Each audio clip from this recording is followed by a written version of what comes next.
El día de hoy vamos a dar un mensaje que está fundado en el libro de los Hechos, y voy a iniciar con la lectura de este primer capítulo del libro de los Hechos, y leemos de los versículos 1 al 8.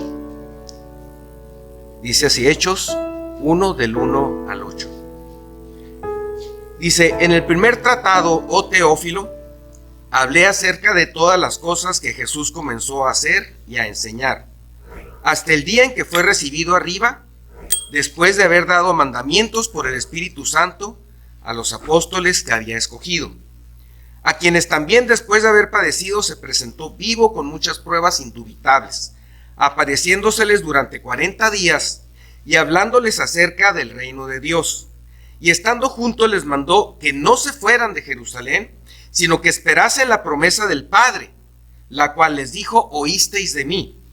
Porque Juan ciertamente bautizó con agua, mas vosotros seréis bautizados con el Espíritu Santo dentro de no muchos días. Entonces los que se habían reunido le preguntaron diciendo: Señor, ¿restaurarás el reino de Israel en este tiempo? Y les dijo: no os toca a vosotros saber los tiempos o las sazones que el Padre puso en su sola potestad, pero recibiréis poder cuando haya venido sobre vosotros el Espíritu Santo, y me seréis testigos en Jerusalén, en toda Judea, en Samaria y hasta lo último de la tierra. Y habiendo dicho estas cosas, viéndolo ellos, fue alzado y le recibió una nube que le ocultó de sus ojos. Y estando ellos con los ojos puestos en el cielo, entre tanto que él se iba, he aquí se pusieron junto a ellos 2 varones con vestiduras blancas, los cuales también les dijeron: varones galileos, ¿por qué estáis mirando al cielo? Este mismo Jesús, que ha sido tomado de vosotros al cielo, así vendrá como le habéis visto ir al cielo. Entonces volvieron a Jerusalén desde el monte que se llama del Olivar, el cual está cerca de Jerusalén, camino de un día de reposo. Y entrados subieron al aposento alto, donde moraban Pedro y Jacobo, Juan, Andrés, Felipe, Tomás, Bartolomé, Mateo, Jacobo, hijo de Alfeo, Simón el celote y Judas, hermano de Jacobo. Todos estos perseveraban unánimes en oración y ruego con las mujeres y con María, la madre de Jesús, y con sus hermanos.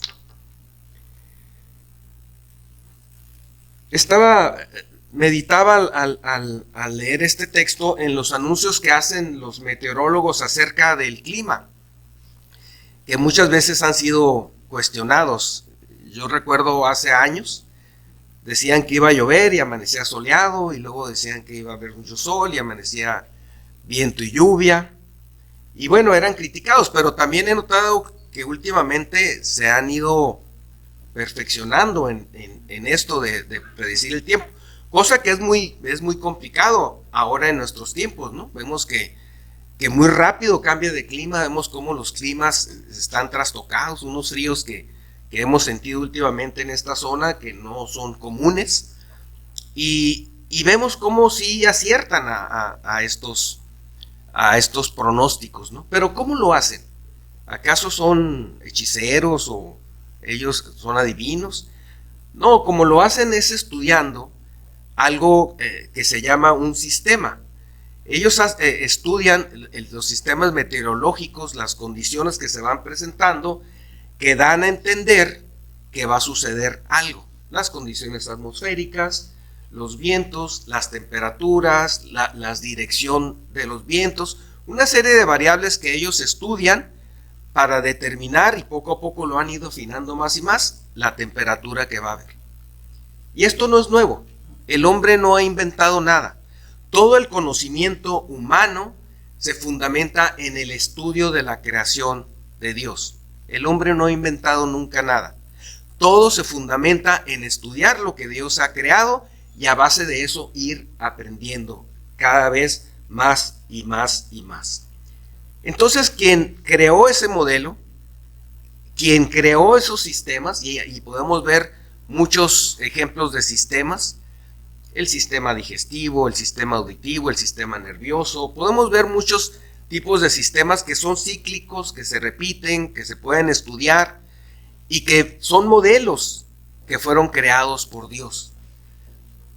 Y ese Dios creador, ese Dios todopoderoso hizo todas las cosas y las hizo con su gran poder. Él tiene el control definitivamente de todas las cosas y también tiene el poder de cambiar repentinamente los elementos.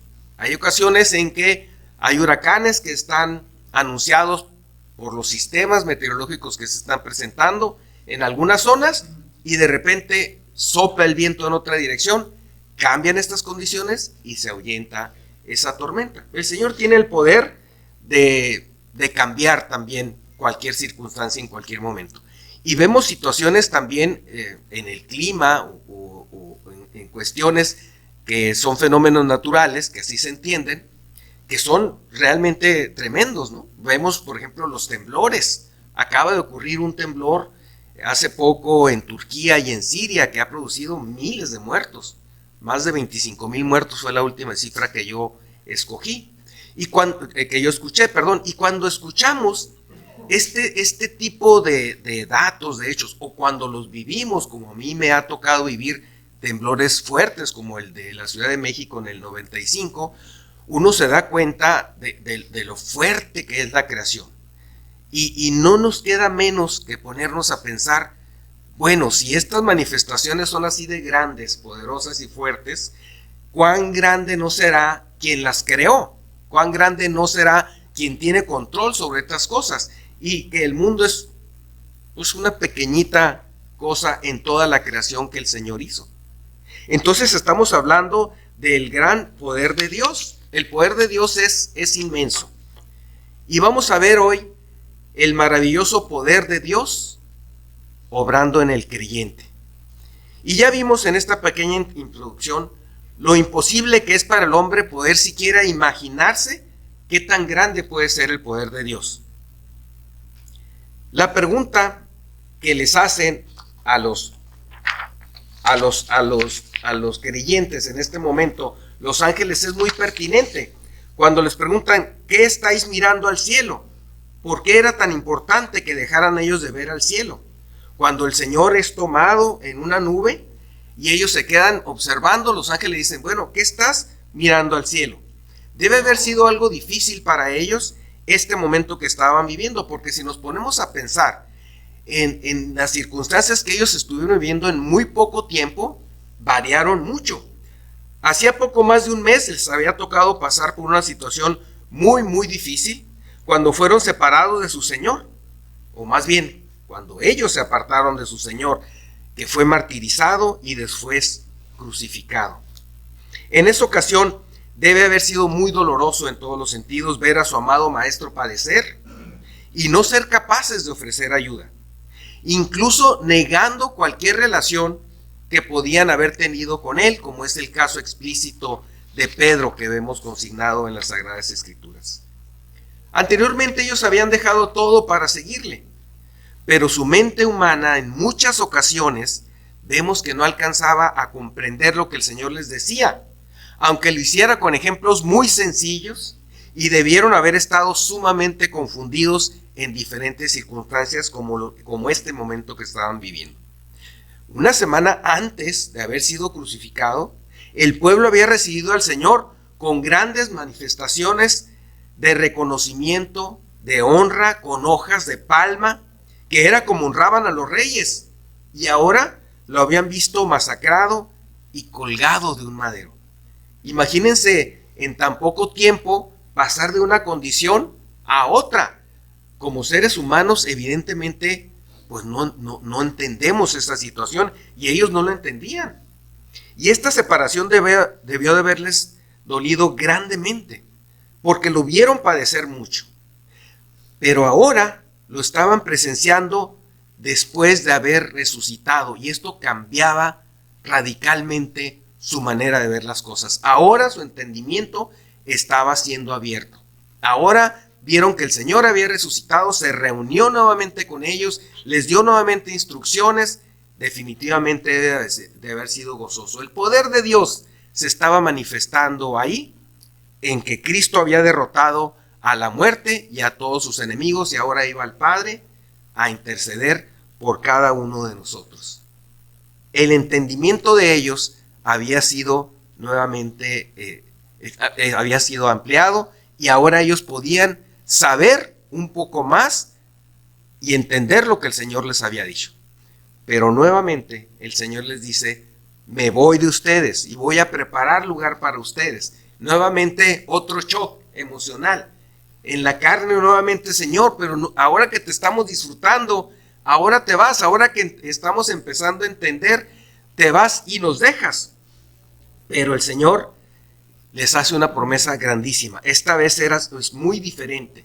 Ahora que sus promesas habían tenido gran sentido para ellos, su confianza estaba muy fortalecida, su entendimiento había crecido, y ahora estaban viéndolos subir en una nube, incrédulos. No sigan mirando al cielo, Él volverá. Volverá como ya se los ha dicho. Volverá como se lo repitió durante estos días. Volverá como dicen las profecías. Y volverá a instaurar su reino. Y esta promesa de que volverá es una promesa que estamos aún esperando y que Él cumplirá. Y que vemos que cada día se acerca más y más. Pero les había dejado nuevas instrucciones. Y les dijo: no salgan de Jerusalén, porque ahí recibirán poder. Fíjense qué instrucción tan importante. No salgan de Jerusalén, porque ahí recibirán poder. Y lo vemos en el versículo 4 de nuestro pasaje, donde dice: y estando juntos les mandó que no se fueran de Jerusalén, sino que esperasen la promesa del Padre, la cual les dijo: oísteis de mí. Y el versículo 5 dice: porque Juan ciertamente bautizó con agua, mas vosotros seréis bautizados con el Espíritu Santo dentro de no muchos días. La gran promesa que les hizo: recibiréis poder. Y además les dio la instrucción de que ese poder deberían usarlo para hacerle testigo en todo el mundo. Y eso lo vemos en el versículo 8, donde dice: pero recibiréis poder cuando haya venido sobre vosotros el Espíritu Santo, y me seréis testigos en Jerusalén, en toda Judea, en Samaria y hasta lo último de la tierra. Es decir, el Señor les promete que vendrá un consolador, del cual ya les había hablado, de que vendrá a morar en sus corazones, de que los acompañará por siempre y que les dará poder, y que ese poder tiene un propósito en sus vidas. No salgan de Jerusalén, porque allí recibiréis poder, y ese poder lo usarán para hacerme testigos en todo el mundo. ¿Qué definiciones podemos encontrar de poder? Pues hay personas que hablan del poder político, ahorita y siempre ha sido un tema de moda, del poder militar. Vemos guerras en diferentes lugares, hemos visto a Rusia cómo ha hecho apoteosis de su poder sobre una nación más débil que ellos, y la verdad es que no la ha podido derrotar, pero demuestran su poderío por medio de hechos. Hay muchas maneras en que el hombre manifiesta su poder, pero el gran poder de Dios es un poder que no nos podemos siquiera imaginar. Es enorme, es omnipotente. En Génesis 35, 10, 11 dice: y le dijo Dios: tu nombre es Jacob, no se llamará más tu nombre Jacob, sino Israel será tu nombre. Y llamó su nombre Israel. Y también le dijo: yo soy el Dios omnipotente. Crece y multiplícate. Una nación y conjunto de naciones procederán de ti, y reyes saldrán de tus lomos. ¿Cómo se reveló el Señor? Como un Dios omnipotente, como un Dios que todo lo puede. Omni quiere decir todo, y pose o potis quiere decir poder. Es decir, quien tiene todo el poder.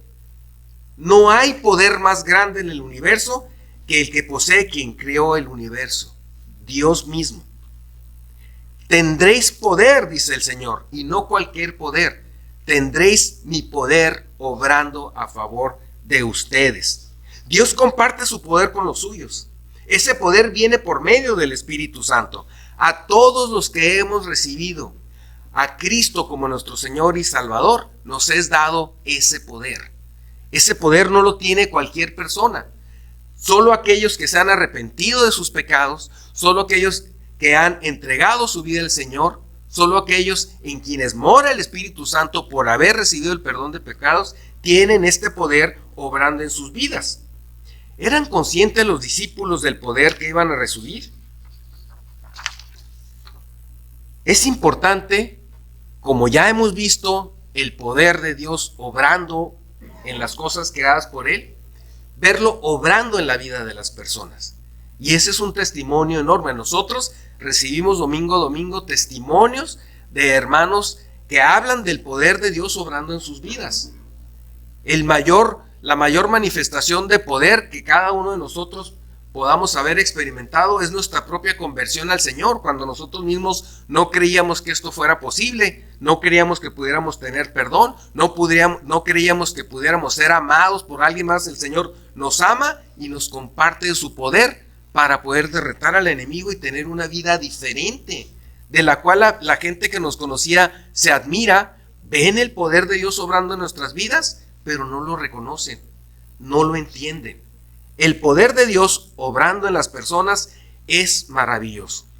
Los apóstoles no entendían aún muchas cosas, pero creían, y eso era muy importante. Ellos creían. El reencuentro con su maestro, cuando ellos lo vieron resucitado, fortaleció enormemente su fe. Al mismo Tomás, el Señor le había dicho que él creía porque lo había visto. El Señor era consciente de lo que significaba para sus discípulos este reencuentro.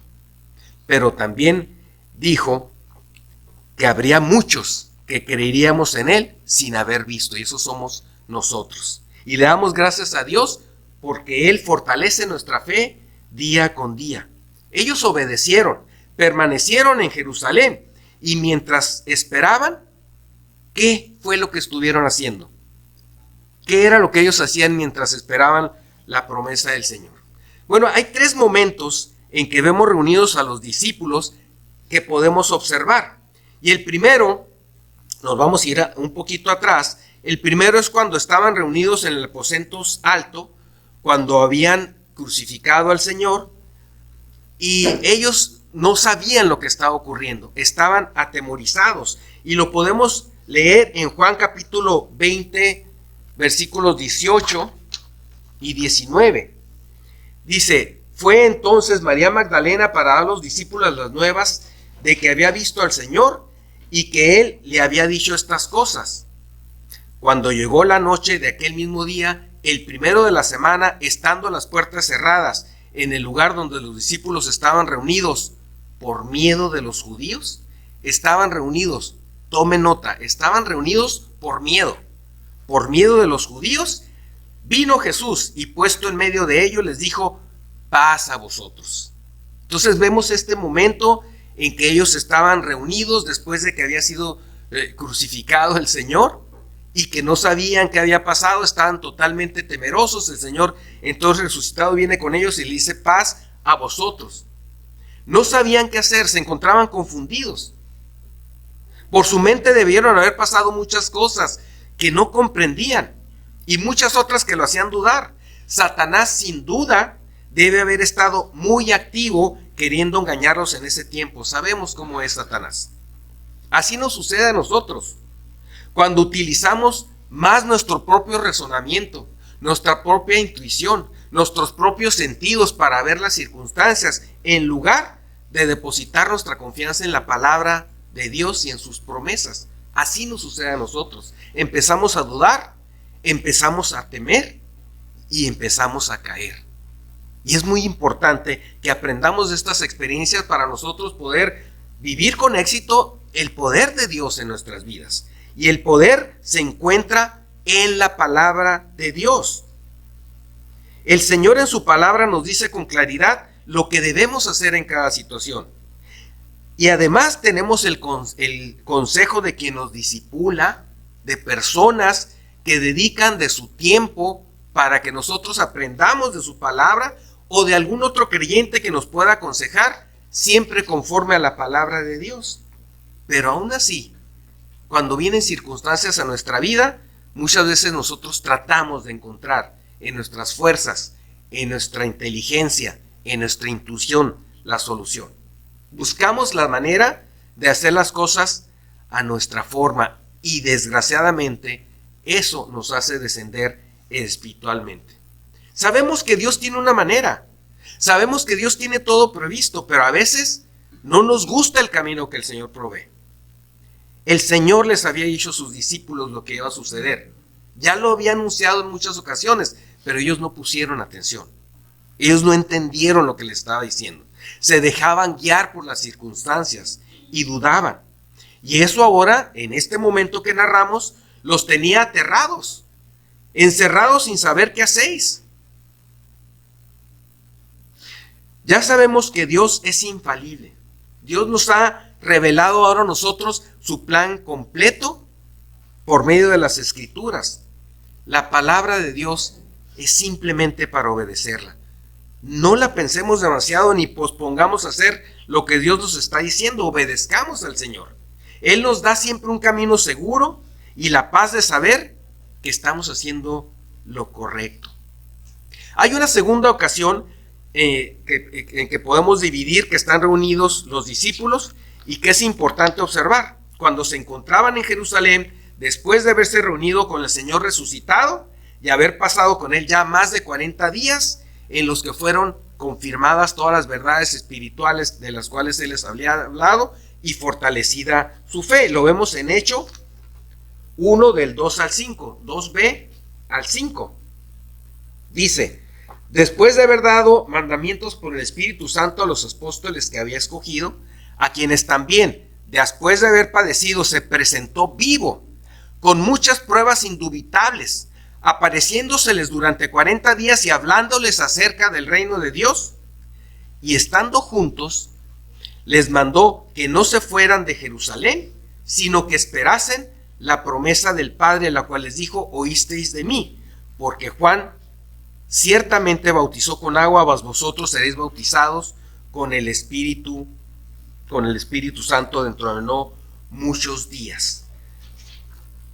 Dice el versículo 12, 13 y 14 de este mismo pasaje: entonces volvieron a Jerusalén desde el monte que se llama del Olivar, del cual está cerca de Jerusalén, camino de un día de reposo.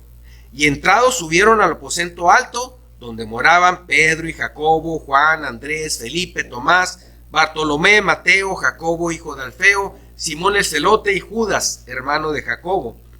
Todos estos perseveraban unánimes en oración y ruego con las mujeres y con María, la madre de Jesús, y con sus hermanos.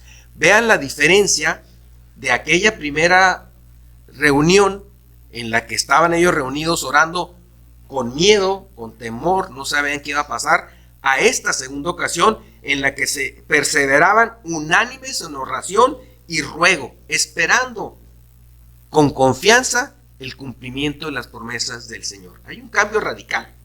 Hay un cambio radical cuando nosotros depositamos nuestra confianza en las promesas del Señor. Porque esto mismo que vemos en los discípulos es aplicable a nuestras vidas. Nosotros lo podemos experimentar. Cuando confiamos en el Señor fortalece nuestra fe y nos da esa paz y esa tranquilidad de poder confiar el cumplimiento de sus planes. Muchas veces las circunstancias son difíciles. Muchas veces enfrentamos pruebas que serían difíciles de imaginar antes de que sucedieran. Pero también es difícil de imaginar la fortaleza que el Señor nos da para salir adelante. Porque nunca nos va a enfrentar a una situación para la que no nos haya preparado previamente. Y cada uno de nosotros podemos dar testimonio de esto en nuestra vida. Vemos cómo la vida de los discípulos fue evolucionando conforme ellos fueron creciendo en fe, depositando su confianza en el Señor. La actitud de obediencia que tuvieron, permanecieron en espera en Jerusalén y ahora ya no tenían temor. Su actitud era diferente y se ocupaban de lo más importante que ellos podían hacer durante la espera, que era orar unánimamente. Realmente para nosotros debe ser de bendición el observar el poder de Dios obrando en la vida de los creyentes. Hemos visto ejemplos, decíamos, de cada uno de nuestros hermanos cuando dan testimonio y vemos cómo el Señor nos levanta de circunstancias difíciles, pero en su palabra nosotros podemos advertir muchas situaciones de las cuales aprender de la fortaleza que el Señor nos da, cómo debemos obrar en cada situación. Y el principio es obedecer. Hay un tercer momento que podemos advertir en la palabra del Señor, y esto es después de que el Espíritu Santo entró en ellos. En Hechos 2:1, vamos a leer del 1 y vamos a leer hasta el 24, porque es un pasaje importante. Dice así, Hechos 2, del 1 al 24. Cuando llegó el día de Pentecostés, estaban todos unánimes juntos. Estaban orando, decíamos, esperando en las promesas del Señor. Y de repente vino del cielo un estruendo como de un viento recio que soplaba, el cual llenó toda la casa donde estaban sentados, y se les aparecieron lenguas repartidas como de fuego, asentándose sobre cada uno de ellos. Y fueron todos llenos del Espíritu Santo y comenzaron a hablar en otras lenguas, según el Espíritu los daba que hablasen. Moraban entonces en Jerusalén judíos, varones piadosos de todas las naciones bajo el cielo, y hecho este estruendo se juntó la multitud, y estaban confusos, porque cada uno les oía hablar en su propia lengua. Y estaban atónitos y maravillados, diciendo, mirad, ¿no son galileos todos estos que hablan? ¿Cómo pues les oímos nosotros hablar cada uno en nuestra lengua, en la que hemos nacido?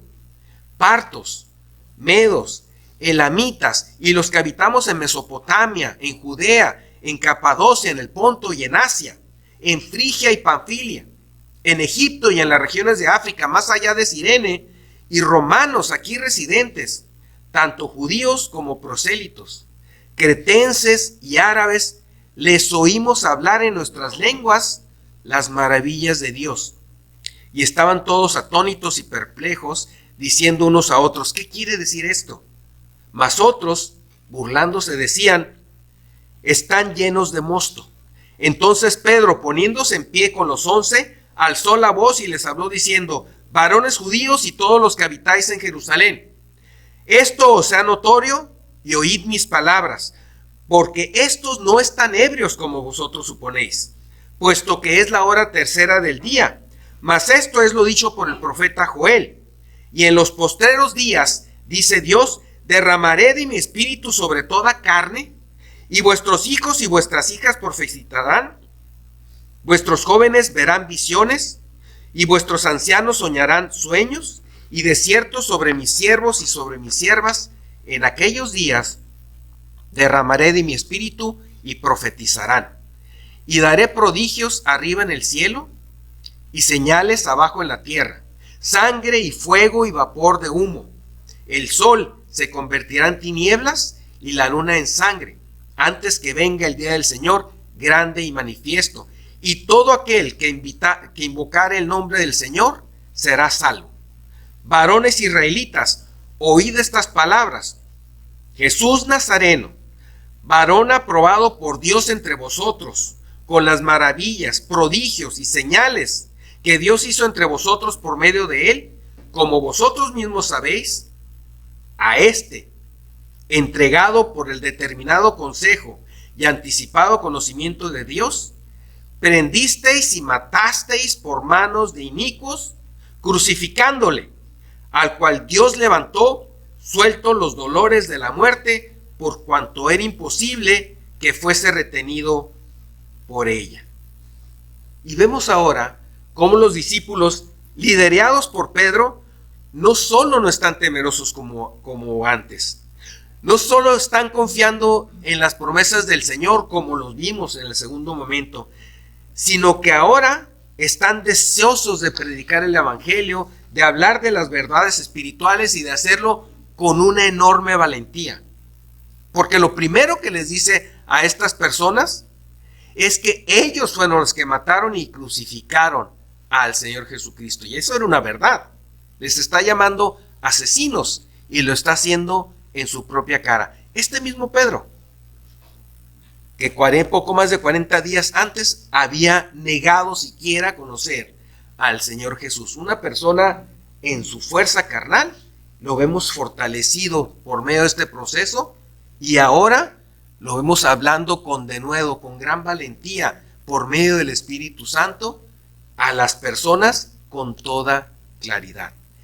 Este proceso es único en la historia, porque ahora los creyentes, en el momento en que recibimos el sacrificio del Señor Jesucristo como perdón de nuestros pecados, en ese momento viene a morar en nosotros el Espíritu Santo, y este poder que radicó en los discípulos viene también a vivir dentro de nosotros para que cumplamos el mismo propósito que el Señor les dejó a sus discípulos, que prediquemos el Evangelio a todas las naciones. En este momento les está llamando asesinos. Ustedes son los culpables del asesinato del Mesías, pero se encarga de decirles también que todo el ministerio del Señor Jesucristo está fundado en las Escrituras y que ellos fueron testigos de que su ministerio fue confirmado por todos los milagros que estuvo realizando. Y a pesar de ello, les dice, ustedes lo mandaron matar por manos asesinas, por medio de los romanos. Y ahora sabemos, dice, que Dios le levantó de los muertos. Y además de ese conocimiento, recibían en su ser el bendito poder transformador de Dios. Ese poder del que hemos estado hablando. Y la pregunta que tenemos que hacernos cada uno de nosotros es, ¿estamos experimentando en nuestra vida este poder de Dios? Porque si tú has recibido a Cristo en tu corazón, este poder habita en ti. Pero ¿realmente estás experimentándolo? ¿Estás confiando en las promesas del Señor y viviendo tu vida diaria en el poder del Señor? ¿Lo pones en práctica? ¿O en muchas ocasiones has dicho, no puedo? ¿En muchas ocasiones has pensado, no puedo? Y lo más probable es que sí sea, porque a todos nos ha pasado alguna vez o más de alguna vez. Y déjame decirte que estás en lo cierto. Tú no puedes. El único poder transformador y verdadero es el poder de Dios, el poder que proviene de Él. De tal manera que lo que nosotros debemos hacer es abandonarnos al poder de Dios, abandonarnos a la voluntad de Dios, esperar en sus promesas, confiar en su palabra y hacer su voluntad. Y de estar totalmente atemorizados, encerrados, escondiéndonos, como sucedió con los discípulos, el Señor transformará nuestras vidas en vidas poderosas. Es necesario que el poder de Dios se manifieste en la vida de los creyentes hoy más que nunca. Lo sabemos nosotros por los tiempos que estamos viviendo. Y sabemos por medio de las Escrituras que la segunda venida prometida en este pasaje también de las Escrituras cada día es más cerca. El Señor está próximo a venir. Y es muy importante que nosotros estemos cumpliendo, como lo hicieron los discípulos, este mandato del Señor de permitir que su poder obre en nuestras vidas para salvación de las almas de muchas personas que se encuentran en perdición en este momento. Y este es el propósito por el cual nosotros tomamos todo el cuidado para transmitir por YouTube estos mensajes, para que mucha gente pueda por medio de él recibir el mensaje de la salvación. Pero esto no excluye la responsabilidad que tenemos cada uno de nosotros en lo personal de compartir con otras personas lo que Dios quiere para ellos. Y lo que quiere para todos es la salvación eterna, lo sabemos. Tenemos el conocimiento suficiente, conocemos la palabra de Dios, nos regocijamos en la palabra de Dios, pero no es suficiente. Tenemos que obrar la palabra de Dios en nuestra vida, tenemos que obedecer al Señor y tenemos que anunciar, como lo hicieron los discípulos, con total denuedo, el Evangelio a otras personas. Porque ellos estaban arriesgando la vida. Ellos estaban poniendo de por sí la vida de por medio. ¿Y qué arriesgamos nosotros? Ciertamente vemos en el mundo cómo cada vez los cristianos son más perseguidos en diferentes países. No vayamos lejos, en Estados Unidos han cambiado las cosas radicalmente. Y vemos cómo ahora personas por estar orando, acabo de ver un video de una persona que estaba orando frente a un lugar en donde se practicaban abortos. La persona estaba simplemente parada ahí orando, ni siquiera lo estaba haciendo audiblemente. Fue señalado por otras personas, llegó a la policía y le pidió que se retirara de ahí, que porque estaba ofendiendo a otras personas y estaba orando por la vida de aquellos pequeños bebés que estaban siendo matados por sus madres. Fíjense hasta dónde ha llegado la maldad del mundo. Ahora el que está mal es el que está bien, pero la palabra de Dios dice que así será. A lo malo llamarán bueno y a lo bueno llamarán malo. Eso está ocurriendo. Por eso son las señales de las que hablamos, de que están próximos los días de la segunda venida del Señor. Nosotros debemos vivir como Pablo vivió, como los creyentes que vemos en la palabra de Dios, que dan los resultados que el Señor espera de ellos por obedecer al Señor, simplemente por vivir en fe. Si nosotros vivimos en fe, en confianza, la victoria está garantizada. Nunca más digas no puedo. Digamos como Pablo, todo lo puedo en Cristo que me fortalece. Todo lo puedo en Cristo que me fortalece. El vivir una vida fortalecida en el Señor es ni más ni menos vivir totalmente dependientes de Él. Es decir, somos fortalecidos espiritualmente para enfrentar batallas espirituales. Para eso recibimos el poder de Dios. Si tú no estás enfrentando batallas espirituales, si tú no estás enfrentando la incredulidad de la gente, si tú no estás dispuesto a recibir el rechazo de la gente, a ser retirado de algún lugar porque estás compartiendo la palabra de Dios, esas son batallas espirituales, pues el poder de Dios no está obrando en ti porque tú no estás obedeciendo. El poder de Dios obra en aquellos que dan un paso adelante y de manera valiente están obedeciendo al Señor. De esta es la forma en que nosotros podremos vencer a nuestros enemigos, al mundo en general, a Satanás, a la carne, y tiene una aplicación práctica en nuestra vida. Es una verdad espiritual, y leemos de nuevo Filipenses 4, del 12 al 13, en esta declaración que hace el apóstol Pablo: sé vivir humildemente y sé tener abundancia. En todo y por todo estoy enseñado, así para estar saciado como para tener hambre. Las cosas materiales no tienen ningún valor para él. Así para tener abundancia como para padecer necesidad. Eso no importa. ¿Por qué no importa? Dice el versículo 13, porque todo lo puedo en Cristo que me fortalece.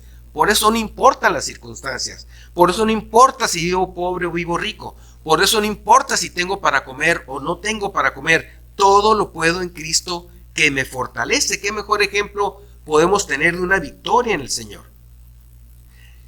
Vivir humildemente y tener abundancia son cosas que son intrascendentes en la vida cristiana. Lo importante es que nosotros sepamos vivir en la gracia de Dios. Sepamos vivir en la fortaleza que nos da el Señor por medio de su poder. Y Pablo estaba cumpliendo literalmente el mandato de ir por todo el mundo predicando el evangelio. Literalmente. No podrían calcularse los millones de personas que gracias a la entrega de este Señor, que fue fiel a Dios, y logró por la conversión de muchas personas, por medio de iglesias que fundó, por medio de personas que discipuló, y los que ganaron ellos al irse multiplicando. Un verdadero creyente logra que muchas personas sean bendecidas con el evangelio del Señor y con la salvación. Pero un verdadero creyente entregado a hacer la voluntad de Dios. En esta gran batalla espiritual también vemos cómo Pablo padeció la falta de lealtad en algunas de las iglesias que fundó, la falta de compromiso, la falta de generosidad de aquellos creyentes que conocieron al Señor por su ministerio, que debiendo sostenerlo en su lucha y con ello ser copartícipes de su ministerio, simplemente lo olvidaron, simplemente lo dejaron solo. Pero no nos equivoquemos, Pablo no estaba solo. El Señor siempre estaba con él, y una y otra vez le decía al Señor: bástate mi gracia. Como nos dice a nosotros: bástate mi gracia. El de haber dejado de aportar para el ministerio de Pablo en ese momento hablaba de su debilidad espiritual, en unos casos de retroceso espiritual. Sin embargo, él siempre veló por todos sus discípulos, siempre oró por ellos, siempre estuvo al pendiente, orando para que se cumpliera en ellos la voluntad de Dios. Y ese es el llamado que tenemos nosotros. Nosotros hemos sido enseñados también.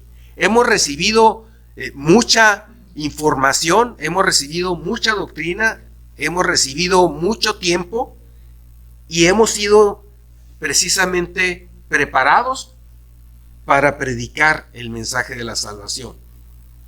En Filipenses 4, del 14 al 20, dice Pablo: sin embargo, bien hicisteis en participar conmigo en mi tribulación. Y sabéis también vosotros, oh filipenses, que al principio de la predicación del evangelio, cuando partí de Macedonia, ninguna iglesia participó conmigo en razón de dar y recibir, sino vosotros solos. Pues aún a Tesalónica me enviasteis una y otra vez para mis necesidades. No es que busque dádiva, sino que busco fruto que abunde en vuestra cuenta. Pero todo lo he recibido y tengo abundancia. Estoy lleno, habiendo recibido de Epafrodito lo que enviasteis, olor fragante, sacrificio acepto, agradable a Dios. Mi Dios pues suplirá todo lo que os falte conforme a las riquezas en gloria en Cristo Jesús. Al Dios y Padre nuestro sea gloria por los siglos de los siglos. Amén. Busco fruto que abunde en vuestra cuenta, olor fragante, sacrificio acepto. Pablo buscaba siempre que todo ayudara al crecimiento de los creyentes a los cuales él les había predicado y por los cuales sentía una responsabilidad, independientemente de que ellos no respondieran, como muchas veces desgraciadamente hay personas que no responden al llamado del Señor y no son fieles al Señor, en este caso por medio de sus ministros. Ese poder debían utilizarlo para ser testigos a todo el mundo. ¿Dónde empieza todo el mundo? Todo el mundo empieza despuesito de nosotros. Alrededor de nosotros es todo el mundo. No es hablar de China, de la India, de Pakistán, de Arabia. Todo el mundo está alrededor. La predicación del evangelio debemos de tenerla alrededor de nosotros, paso a paso, y después pasos más agigantados. Somos bendecidos por tener la oportunidad de compartir por redes sociales y por YouTube el mensaje, pero insisto, esto no es suficiente. Nuestro testimonio personal es fundamental para que las personas se conviertan a Cristo y sepan lo que el poder de Dios es capaz de hacer en nuestras vidas. El poder del Espíritu Santo nos fortalece en la lucha espiritual cuando nos entregamos a Él. El Señor Jesucristo salió victorioso siempre en sus luchas espirituales. Por ejemplo, contra el diablo en el desierto, y salió aún más fortalecido después de esa lucha. Nosotros vemos en Lucas 4:13, después de haber sido tentado por Satanás, dice: cuando el diablo hubo acabado toda tentación, se apartó de él por un tiempo, y Jesús volvió en el poder del Espíritu a Galilea, y se difundió su fama por toda la tierra de alrededor. Cada vez que tenemos una victoria espiritual, regresamos fortalecidos al camino del Señor. Tenemos en Él asegurada la victoria. Pero si por alguna razón fuésemos derrotados por Satanás, por el mundo o por nuestra carne, sepamos que en el Señor siempre tendremos la victoria. Pidamos perdón a Él, regresemos a Él, Él nos perdonará y nos volverá a poner en esa posición de poder en la que hemos estado desde que le recibimos. Aprovechemos pues lo que hemos recibido del Señor. Vivamos para Él. Seamos conscientes que su segunda venida está cercana. Aprendamos de las Sagradas Escrituras cómo el poder transformador del Señor hace maravillas, y dejemos que Dios obre por medio de nosotros para que muchas personas le conozcan. Deseo que el Señor les bendiga, les prospere abundantemente.